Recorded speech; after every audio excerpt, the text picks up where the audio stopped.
எல்லோருக்கும் வணக்கம். தமிழகத்தில் கண்டுபிடிக்கப்பட்ட ஒரு பொக்கிஷம் ஒன்று போர்க்கால அடிமுறை, களரி அடிமுறை என்று சொல்வார்கள். இது தற்காப்பு கலை என்று நான் இப்ப சொல்லிக்கிறோம். ஆனால் இது போர்க்கால கலை, ராஜகலை என்றும் கேள்விப்பட்டிருக்கிறேன். ராஜாக்களுக்கு இந்த கலை சொல்லிக் கொடுக்கப்பட்டது, களரி அடிமுறையும் சிலம்பமும். நான் இப்பொழுது ஒரு கடந்த 6-7 மாதங்களாக கற்று வருகிறேன். இதில் பலவித போர்க்கருவிகளும் உபயோகப்படுத்தப்படுகின்றன.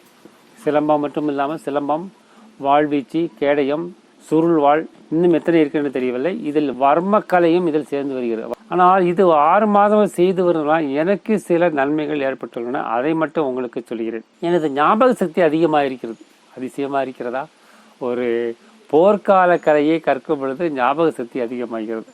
மேலும் உடல் அதிக வேகமும் திறனும் அதிகமாக இருக்கிறது. இது எப்படி தெரிகிறது என்றால், நான் பூப்பந்து விளையாடும் பழக்கம் உண்டு.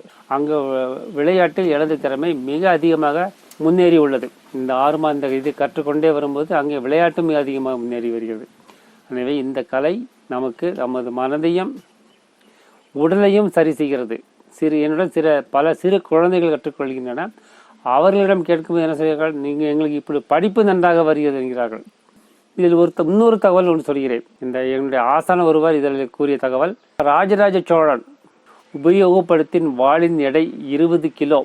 20 கிலோவுடைய வாளின் எடையை எடுத்து அவர் சண்டை போட்டுக்கிறார் என்று எனது ஆசான் மூலம் ஒரு தகவல் தெரிந்தது. நம்மால் 20 கிலோவை கையால் தூக்க முடியாது. ஆனால் அந்த 20 கிலோ எடை கொண்ட ஒரு வாளை கையால் தூக்கி சண்டை போட்டுக்கிறார். அந்த அளவுக்கு உடலுக்கு வலிமையை இந்த கலை தரும் என்று நினைக்கிறேன். அதுக்கு வாய்ப்பு இருக்கிறது.